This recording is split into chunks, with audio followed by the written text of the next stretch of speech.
It's now over a year ago since we took on our biggest renovation project to date. We are Sophia and James, an interabled couple turning a 1930s. For a whole year I've been saying 1920s. It's actually a 1930s bungalow by the sea, which will become our home. This year, 2024, it's finally happening. Throughout this process, there's certainly been ups and downs. I'm not gonna lie, I don't really know what I'm doing. We've got this. Having moments of feeling really proud. Done it. Woo. I'm so proud of myself I could probably cry. And of course, moments of overwhelm. James had a very nasty fall, so he ended up breaking both of his legs.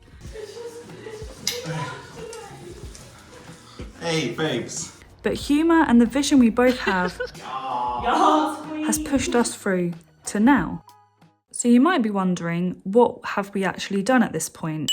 You can watch the entire series via the playlist, which will give you a more in-depth idea on how we've got here. But here is the summary. Our hallway in particular has gone through probably the biggest transformation, having gone from this to being completely ripped out and knocked through, whilst revealing a doorway, which we eventually opened up. In what was the old dining room, we took out the fireplace to make a brand new opening into what will be the ensuite. One of the biggest surprises, actually scratch that, the biggest surprise that we came across during this whole process was finding rotten wooden base flooring. Thankfully there was already a concrete base underneath, so we ended up taking it all up and then prepped all of the floors for underfloor heating with the first layer of membrane, a layer of insulation, and then the second and final layer of membrane over the top. Once we had established where the underfloor heating was going to go and installing that, we were then ready to start screeding over the top, so in the hallway and in all of the rooms on the left hand side, plus our ensuite. We also ripped out and rebuilt part of the old kitchen to extend the hallway for our future extension. For now though, we decided to make good by bricking it up at the back, reinstalling the original window to cut costs, and started using the space as our storage / eventual temporary kitchen area. At this point, we were in August, 2 months since James was physically able to come indoors due to prepping the floors for the underfloor heating and of course screed. I'm in. Yay! I'm in. Woo! 2 months or something. Oh my god, this is weird. To get to this point, having a brand new level base flooring felt like a very long process. So as you can imagine, once the screed was dry, we were really happy. It meant that we could start focusing on the slightly smaller jobs that were still somewhat structural. For instance, we sectioned a part of the once open plan living room to make a modest sized office. Every ceiling was cracked, so they all had to come down despite my fear of heights. Oh my god! The screed ended up being higher than anticipated, so we had to raise the door heights and the lintels. We also took out another fireplace in what is going to be our games room and chased the walls ready for electrics. For a few months after this, our focuses shifted quite suddenly. Briefly, we found out that we were pregnant. Very soon afterwards, lost it. And nothing and no one can prepare you when something like this happens until it happens. And everyone deals with it differently and in their own way. So ours was finally, after years of conversations about it, we got a Cavalier King Charles Spaniel puppy. Good girl. Good girl, Indy. Indy has been exactly what we've needed, the perfect addition to our household, and for now, she's our little fur baby. Our team of trades were now working on several jobs at the bungalow, so we could then shift our focus on getting our apartment ready to go on the market. Thankfully, all the apartment needed was a refresh and a few things needed fixing. Scuffs and holes needed filling in certain areas, especially in the kitchen, which I prepped to be repainted the next day in this dark blue grey colour from Volspar. It's called Evening Coat and I've loved it in this space.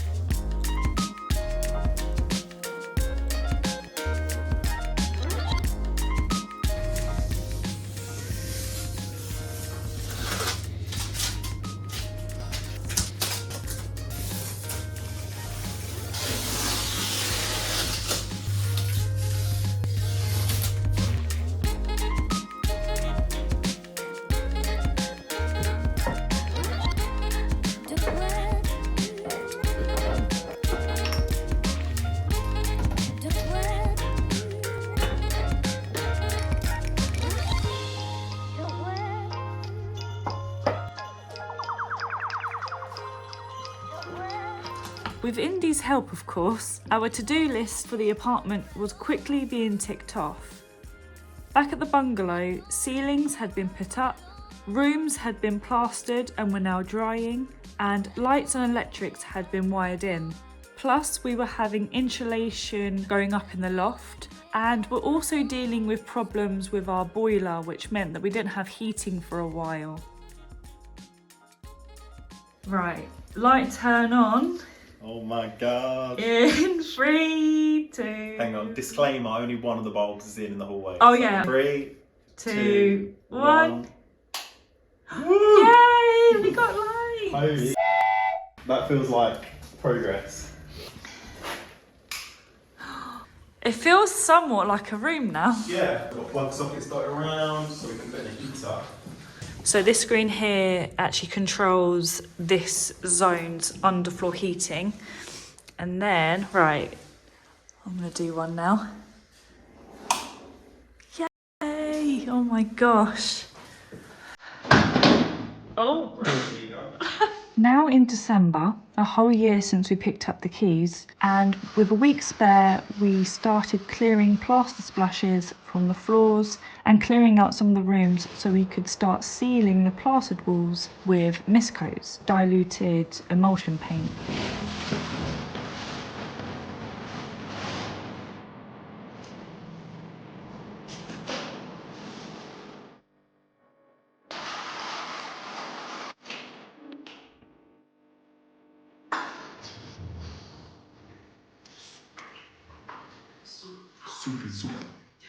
So where we are now, we're calling this our prepping for decorating stage, which so far has consisted of me going round mist coating twice just for peace of mind, which has then meant that the plaster splashes were then easier to see, both on the walls and on the floor.